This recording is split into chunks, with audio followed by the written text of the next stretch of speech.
Hello friends, cue card का topic है describe a time when you organised a happy event successfully. अंदर के cues हैं what was the event, how you prepared for it, who helped you organise it and explain why you think it was successful. आज हम बोलने वाले हैं कि हमने हमारा जो एरिया है जहाँ पे हम रहते हैं वहाँ पे जितने भी बुज़ुर्ग हैं उनके लिए एक फेलिसिटेशन सेरेमनी ऑर्गेनाइज की। फेलिसिटेशन सेरेमनी का मीनिंग होता है कि कुछ लोगों के लिए अच्छे शब्द बोलना, उन्हें कोई गिफ्ट देना या फिर कोई अवार्ड देना उनकी योग्यता के हिसाब से, या फिर उन्होंने जो भी योगदान दिया है अपने व्यवसाय में या फिर समाज में, कुछ भी प्रकार का योगदान अगर उन्होंने दिया है, उन्होंने कोई अचीवमेंट की है, तो इसको प्रेस करना, उसके बारे में अच्छा बोलना और उनको या तो फूल देना, शॉल देना या फिर कोई भी गिफ्ट या टोकन देना, इसे हम फेलिसिटेशन सेरेमनी कहते हैं। अगर ये बोलने में आपको दिक्कत होती है तो आप इसे रिकॉग्निशन सेरेमनी, अवार्ड सेरेमनी भी बोल सकते हैं। सो हमें जब 1 मिनट का थिंकिंग टाइम दिया जाएगा तो हम जल्दी से पेपर पर लिखेंगे व्हाट वाज द इवेंट में felicitation ceremony, how you prepared for it, discussing it with others, who helped you organize it, people in my area, and explain why you think it was successful में appreciation अंदर मैंने और भी detail में समझाया है, and people came closer। अगर आपको मेरे आइडियाज़ पसंद आते हैं तो आप मेरे आइडियाज़ को वीडियोस के साथ साथ बुक में भी पढ़ सकते हैं। You can purchase my PDF जो सॉफ्ट कॉपी में अवेलेबल है। इस PDF में सारे क्यू कार्ड्स हैं, उनके फॉलोअप क्वेश्चंस हैं और इंट्रोडक्शन क्वेश्चंस और आंसर्स भी है। आप डायरेक्टली मुझसे संपर्क करके ये बुक खरीद सकते हैं। दिए गए मोबाइल नंबर पे आप मुझे व्हाट्सएप कर सकते हैं या फिर कॉल कर सकते हैं। नंबर है 7433016809। You can purchase the book by contacting me directly on this number. तो चलिए क्यू कार्ड को समझ लेते हैं। An event that I organised successfully was felicitation ceremony of elders in my locality. As you see over here, I have also written recognition ceremony और award ceremony. So ऐसा एक event जो मैंने सफलता से organize किया था वो था मेरे locality में, यानी जहाँ पे मैं रहता हूँ उस एरिया के बुजुर्ग जो थे उनके लिए felicitation ceremony मैंने उनके लिए organize की थी। In my opinion, this was not only a happy event but also a very satisfying and rewarding event for all the people who were felicitated or received the award. मेरे हिसाब से ये सिर्फ एक हैप्पी इवेंट ही नहीं था लेकिन बहुत ही संतोषकारक, सैटिस्फाइंग और रिवॉर्डिंग इवेंट था, खास करके उन लोगों के लिए जिन्होंने अवार्ड रिसीव किया। I prepared for it with the help of an idea that I got from a show that I saw on TV. मैंने इसकी प्रिपरेशन एक शो देख के मुझे आइडिया आया, उसके हिसाब से मैंने की थी। So we have already answered the first Q and now we are in the process of answering the second Q कि हमने इसको कैसे प्रिपेयर किया। In that show they were recognizing the members of their locality for their contribution and good deeds. So जो show मैंने देखा उसमें locality के जो भी मेंबर्स थे उनके योगदान के लिए, उनके अच्छे काम के लिए उन्हें रिकॉग्निशन मिल रही थी। I thought that this is something very interesting and every elderly deserves this. मुझे लगा कि ये कुछ बहुत ही दिलचस्प है और हर एक बुजुर्ग इस चीज़ का हकदार है।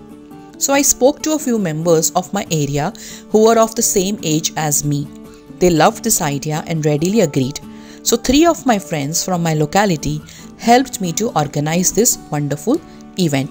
तो इसलिए मैंने अपने आजू बाजू जितने लोग रहते थे जो मेरी एज के थे उनसे मैंने बात की, कुछ लोगों से, और उनको ये आइडिया बहुत ही अच्छा लगा और वो तुरंत ही तैयार हो गए मेरा आइडिया सुन के कि हम ऐसा कुछ कर सकते हैं।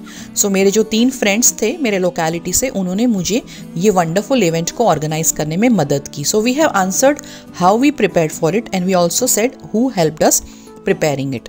सो अब हम कारण देंगे कि हमें क्यों लगता है कि ये इवेंट सक्सेसफुल था। I think that this event was successful for many reasons. मुझे लगता है कि बहुत सारे कारणों की वजह से ये इवेंट जो है वो सक्सेसफुल था। The first reason was that those people who were felicitated were in tears of joy. They had not expected this in the wildest of their dreams. सबसे पहला कारण था कि जिन लोगों को फेलिसिटेट किया गया उनकी आंखों में हमने खुशी के आंसू देखे। उन्होंने अपने सपने में भी नहीं सोचा था कि ऐसा कुछ उनके साथ होगा, यानी ये उनके लिए कम्प्लीटली अनअपेक्षित इवेंट था। Another reason was that the youngsters learned to appreciate and value the efforts and contribution of their seniors.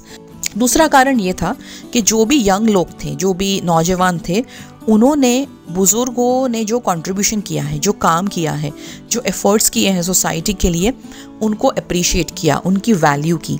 One more reason why this event was a hit was that we all came much closer and got to know more about all. एक और कारण था कि ये event hit क्यों था. I am just using a word hit which is a synonym for successful. कि हम सब क्लोज आ गए और हमने एक दूसरे के बारे में ज़्यादा जाना. So we have also given the fourth cue over here. अब हम थोड़ा एक्स्ट्रा बोलने वाले हैं ताकि अगर एग्जामिनर हमें ना कहे कि please stop talking, we do have some things to talk and it is quite likely कि आपको पूछा जाए how did you feel about this event. So what I've done is I have mentioned a few of your feelings regarding this successfully organized event. I felt a unique sense of gratification. मुझे एक खास प्रकार का संतोष मिला. Gratification is satisfaction. I was proud of myself that I could give a shape to this meaningful idea and convert it into action. मुझे अपने आप पे गर्व हो रहा था कि मैं ऐसे आइडिया को एक्शन में कन्वर्ट कर पाया और उसे आकार दे पाया, अर्थपूर्ण आकार दे पाया. We had organized this as a surprise event. हमने इसको एक सरप्राइज इवेंट के तौर पे ऑर्गेनाइज किया था. Everyone was just told that there will be a get together followed by dinner. When everyone arrived, we gave them a surprise by announcing names of the seniors, giving them gifts and shawls. तो हमने सबसे ये कहा था कि हम get together करेंगे और उसके बाद डिनर करेंगे. जब सब लोग आए तो हमने बुजुर्गों को सरप्राइज़ दिया उनके नाम अनाउंस करके और उन्हें गिफ्ट्स और शॉल देके. We spoke about their life and their contributions in work, family and society. It was a great experience and unforgettable by all. हमने उनके जीवन के बारे में, उनके योगदान के बारे में, जो उन्होंने अपने काम में, अपने परिवार में और समाज में किए हैं, उनके बारे में थोड़ी स्पीच दी, उनके बारे में हमने थोड़ा बोला. ये एक बहुत ही महान अनुभव था और अविस्मरणीय था, यानी मेमोरेबल था, अनफर्गेटेबल था, जो कोई भूल नहीं सकता. आप देख सकते हो कि जो भी डिटेल्स हैं जो आप अंदर भी बोल सकते हो, लेकिन मैंने बाद में बोली है बिकॉज अगर हम ये वाली डिटेल्स को पहले बोलेंगे तो जो क्यूज़ हैं वो आंसर करने रह जाएंगे और हो सकता है कि हमें एग्जामिनर कहे कि प्लीज स्टॉप टॉकिंग.